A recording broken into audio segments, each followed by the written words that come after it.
First thing, it's not chemistry. Second thing, chemical engineering has more stuff to do with something related to industrial processes. Like how do you regulate the manufacturing of different chemicals or anything whatsoever that takes place in an industry, maybe a polymer, maybe a chemical, maybe any organic solvent, or maybe anything else. The primary role of a chemical engineer will be plant design, plant engineering, and process control. It's more of an industrial approach of manufacturing stuff, I would say. So I chose chemical engineering because I was always too much motivated to do something in water, related to water. And over here, I was lucky enough to work under a professor. Like I'm doing my thesis under a professor who is working with water, and basically we work with water membranes, like how do we purify water.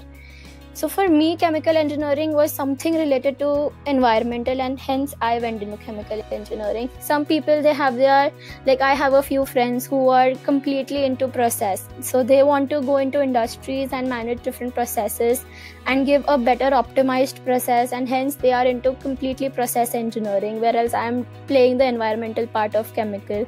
One of my friend is into gas and heat transfer. So it's a very big domain. So you decide what you want. In my first semester, I would say I had 4 courses. So my entire week used to be only lectures. And the rest of the time, like I never got time to do any kind of part-time in the first semester. So I just used to work 10 hours on campus. When it came to second semester, I had just 2 courses to do, and the other 6 credits I had taken was for research. So at that point of time, I had only 3 lectures in the week. The other time I used to devote to my part-time, and the rest of the time, like the majority of the time, used to go in the lab because I had to learn the equipments, because I had to start my thesis the next semester. And these 2 semesters, I'm completely only into the lab, conducting my own research and working on my thesis right now. Maybe my schedule is so bad because I'm doing thesis, but there are a few friends who have opted for the non-thesis program, so they are pretty chilled. And when it comes to project is also equally hectic, I would say, but then they have this thing of not writing a thesis, which is around like 40 to 50 pages. So again, that's a really big burden less, I would say. But then I would suggest that you should always opt for thesis over anything else, because that is what is going to count in the end. It depends upon the number of courses that you're taking. The maximum that you can take is 12 credits. And every course is 3 credits. Out of 5 course subjects, you have to select any 3 in the first or the second semester, and the rest are all electives. I was lucky enough to register everything on time, and for me it was readily available, but a few people did face a few issues because they were not on time. I'm not sure about switching to other departments, but you definitely can opt for courses from other departments, at the most 2 courses from other departments. Chemical engineering in UB is divided into 3 domains, I would say. One is the computational part, the other is the material science part, in which I am working right now, and the third one is biological part. So when it comes to specialization in the computational part, basically right now they are working on big data. When it comes to materials, I'm working on water membranes. Other friends are working on nanoparticles. Some other friends are working with electrolysis. And coming to the biological part, they have a vast number of projects. They are working on the dental project, and they are also working with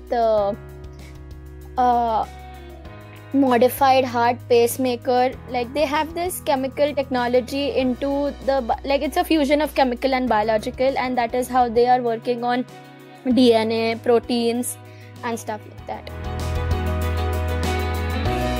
I would say the non-thesis track is the simplest track of all, because it just involves the coursework and the regular examinations and stuff.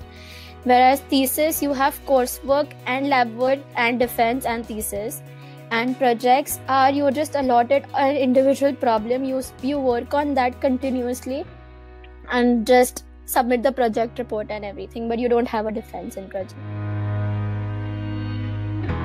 GPA, I would say it is important, but I feel that is just a prerequisite for people to go through your resume, just scanning at your GPA that yeah, whether it is worth it going ahead or no, and your technical skills. These two are the prerequisites for people to get into your resume, and they really want to get into the depth of it and want to know that what are you actually doing in the university. And maintaining good GPA, like the first semester was the worst semester. It was really hectic, and especially when you have three of your this thing core subjects in the first semester and only one elective. It gets really bad because focusing on 3 subjects at the same time was very hectic, and you don't have an option. You have to do that in the first semester. If you're managing your first semester pretty well, then you don't have a problem in the other 3 semesters at all. So that is how you can maintain a really good GPA. Just focus on your first semester entirely, like completely well, and then you're good for the rest 3 semesters. So I would suggest, even if you want to enjoy the last few months back in your country, you should at least dedicate a few hours, not even daily, but on weekly basis to, just brush up your concepts so that you don't even have to come here and think, because over here, you don't really find time to complete your work on time. It's very difficult to cope up with the daily lectures.